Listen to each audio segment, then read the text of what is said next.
Hi guys, welcome to my channel Journey of Mathematics. This is TP Trivikram, Assistant Professor in Mathematics, and I have 4 years of teaching experience. Let us start our journey with the basics of complex numbers. So, what is a complex number? So, let us go through some origins on complex numbers. Okay. In general, every number system has started with solving equations. That means while solving equations will come some obstacles. Due to that obstacles, we need some number systems. So let us start with solving the equation x square plus 1 is equal to 0. So if you solve this equation, what will be the solution?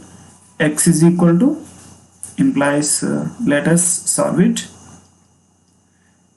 X square is equal to minus 1, x is equal to plus or minus root minus 1. So do we have this kind of numbers in our real numbers or any other number system? No. So we don't have any such kind of numbers in the previous number systems. So we don't know about this number, root minus 1. So we are naming it as iota. Okay. So with this we conclude that we required a new number system for solving such kind of to get the solutions of such kind of equations. Okay. So let us come to definition of complex numbers. Any number of the form a plus ib is called a complex number where a comma b belongs to real numbers itself, and a is also called as the real part and b is called as imaginary part of a complex number. Okay, in general a complex number is denoted by letter z. Okay, not only z, if you want you can represent with any letter. Okay, so in most of the textbooks we are using z as a complex number. Okay, so z is defined as a plus ib. Now let us go through some representations of complex number geometrically. Okay, so let us start with first form of a complex number in a geometrical way. Okay, so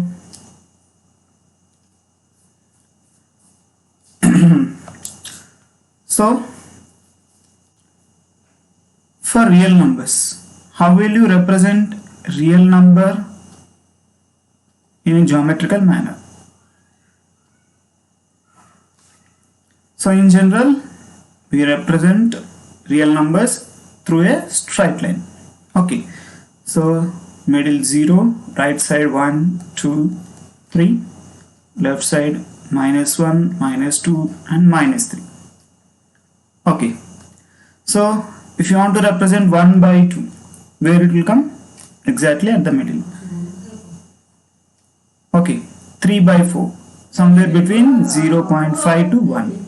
Here 3 by 4. So like this you can represent any kind of number in the gaps between these integers. Okay, in the same way we required two axes for representing a complex number, because here we are having two parts. One is real part and one more is imaginary part. To represent real part we require real axis. To represent imaginary part we need imaginary axis. Okay, so it's okay. So we came to know that to represent any complex number we need a coordinate axis. So let me denote. Suppose this is my complex number, I am locating with a point. Okay, so geometrically I am representing it as z of a comma b. So what is this a? This represents horizontal distance. Okay, and what is b here? Vertical distance. Okay, so this is vertical distance and horizontal distance. So with this one complex number, we are forming a rectangle geometrically. So this is called rectangular form of a complex number. Okay, we have two more forms of complex numbers. So let us go through it. Okay, so next one is called polar form of a complex number. Okay, so like previous, now I am taking a point A comma B. So I am taking a straight line from origin joining the given point. Okay, so let this line make some angle theta. Okay, now according to the previous slide, we have represented vertical distance as B and horizontal distance as A. So let us draw that lines. Okay, now by observing these things, let us observe the right triangle OZ sum P. This point I am representing it as sum P. Okay, so now consider right triangle OZP. Okay, so if a right angle triangle is there, we can easily define what is sine theta. Okay, before going to that, okay, let me define what is sine theta. This is OZ divided by, so what is the definition of sine theta? It is opposite side by hypotenuse. Okay, similarly, what is the definition of cos theta? Adjacent side by hypotenuse. Okay, so we need to find what is hypotenuse here. So hypotenuse is OZ. Okay, so how to find this one? Let me represent with the letter R. Okay, so here we have 2 points. So let me define what is OZ. Okay, so when you are having 2 points, what is the distance formula? D is equal to root of x2 minus x1 whole square plus y2 minus y1 whole square. Okay, so here x1 y1 I am taking it as 0 comma 0, x2 y2 I am taking it as a comma b.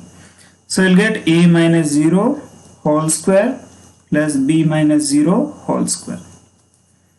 Okay, so root of a square plus b square will get.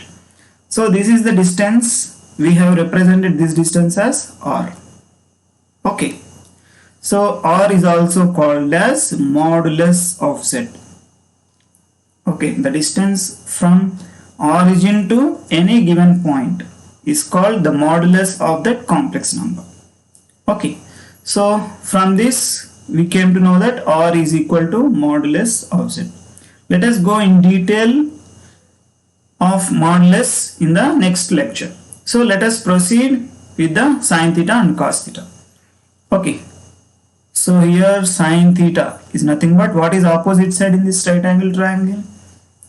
ZP divided by OZ. Similarly, cos theta is equal to what is adjacent side? OP divided by OZ. Okay, so from this sine theta is equal to what is this distance? ZP, vertical distance, B by R. Similarly, cos theta is equal to what is it?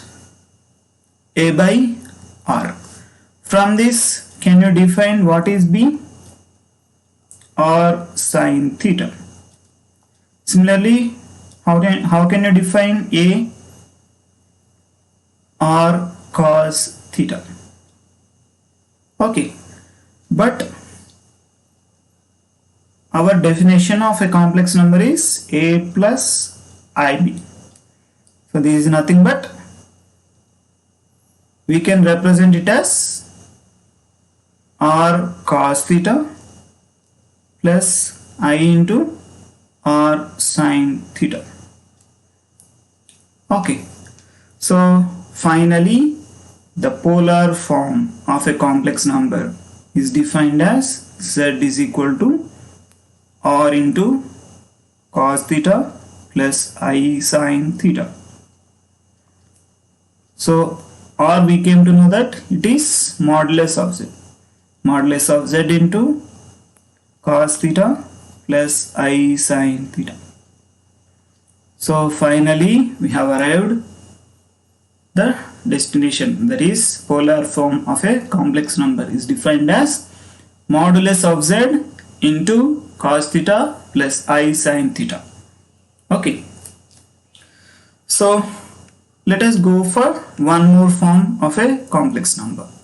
Okay, so before going to that, we should know some basic series of Taylor series of some expressions. Let us see what are those expressions. So e power x, sin x and cos x. So we should know the series form of this one. Okay, so with this knowledge, first I want to expand e power I theta. So here I have expanded e power I theta. Okay, so just what I did is nothing but I have expanded e power x form by replacing x with I theta. So I have expanded this. Now I have applied the powers to the numerators. Okay, plus you can write dot. So this one is equal to 1 plus I theta plus, so we should know what is I square, I cube, I power 4, I power 5, I power 6, I power 7 like that. So what are those values? So let us get in detail of this. Okay, so in the first slide I have represented I with root minus 1. So what will be the value of I square here? It is minus 1. Root minus 1 whole square is minus 1. So what is the value of I cube? I cube can be written as I square into I. This is minus 1 into I. This is minus I. I cube value is minus I. I power 4. This can be written as I square into I square. Minus 1 into minus 1. I power 4 value is 1. Next, I power 5. This is nothing but I power 4 into I. So this value is I. Why? Because I power 4 value is 1. 1 into I, it is I. I power 6 is nothing but I power 4 into I square. I power 4 value is 1 and I square value is minus 1. 1 into minus 1 will get minus 1. I power 7. I power 4 into I cube. Okay, you can represent I power 7 as I power 4 into I cube. I power 4 you know and I cube also you know. So 1 into minus I. So I power 7 value. You got minus I. Similarly, you can continue like that. Okay, so let us substitute these values in the given series. Okay, I square value is minus 1 theta square divided by 2 factorial plus I cube value minus I theta cube divided by 3 factorial plus I power 4 1 into theta power 4 divided by 4 factorial plus I power 5. I power 5 can be written as I theta power 5 divided by 5 factorial plus I power 6. This is minus 1 theta power 6 divided by 6 factorial. I power 7. This is minus I theta power 7 divided by 7 factorial. So with this I am going to separate all I terms one side and without I terms one side. Okay, first let me write the terms which does not contain I. Okay, so we'll get 1 minus theta square by 2 factorial plus theta power 4 by 4 factorial plus, is it plus? We got it as minus 1 into. So